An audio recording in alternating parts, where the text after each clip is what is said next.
The recent two updates to ComfyUI image-to-video generation feature include updating the GGUF quantization model, which reduces the memory requirements for image-to-video generation. Additionally, the integration of TeaCache technology allows us to nearly achieve lossless speed improvements in video generation.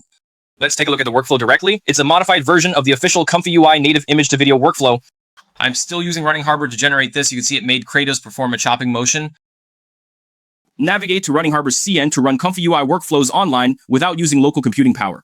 Register and you'll get 1,000 coins. Let's look at the details. We have changed the original UNet loader to the UNet loader GGUF. This node comes from ComfyUI GGUF. Quantization refers to converting a model's parameters from high precision to low precision, which reduces the model size and speeds up inference. The model still comes from the author CT Juku on Hugging Face. Starting from the Flux model, this person has been providing a lot of quantization models to the community.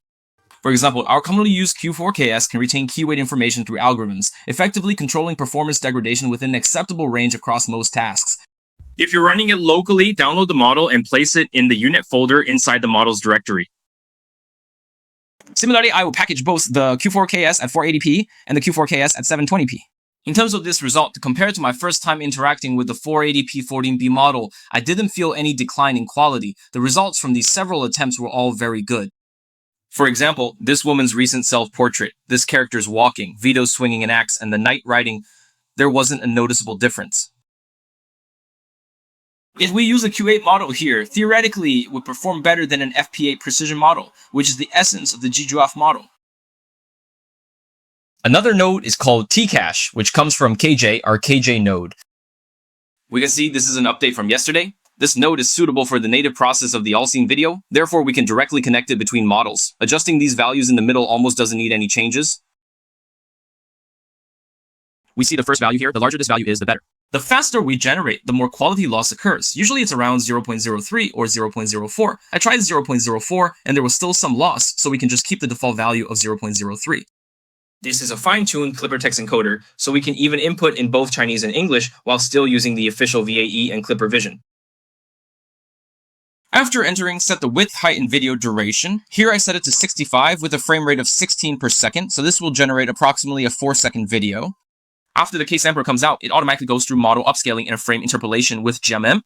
If computational power is limited, we can simply use regular frame interpolation instead. But GIM-frame interpolation is better. We will finally get the result. Navigate to the AI at RunningHub, or click the link in the introduction to register and get 120 HB. Log in daily to receive an additional 100 points.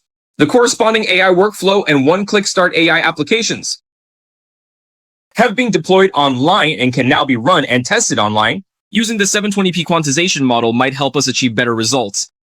As mentioned earlier, we can still refer to the official documentation for writing prompts for 通语玩象. Take the basic formula as an example. It should consist of a subject, a scene, and movement. For example, a man is gliding through the air with a paraglider. I'm uploading an image of a woman here and adjusting the width and height. So I'll input a woman taking a selfie by the seaside. Click to run, full of sincere feelings. We quickly got decent results. Compared to previous image-to-video models, this is way more powerful. Achieving such results requires just a few word prompts, whereas before we used SVD, and even blinking our eyes was extremely difficult.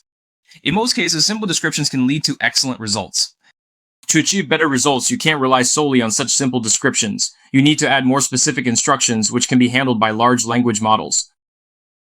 So most of the time, this channel shares some open source models and projects, but closed source models are where RunningHub really shines. It brought down the prices of many popular models, such as V2, Keling, and Wanxiang. Some specifications were even lower than the official published prices. The more you use it, the more you'll realize that saving up bit by bit really saves money in the long run.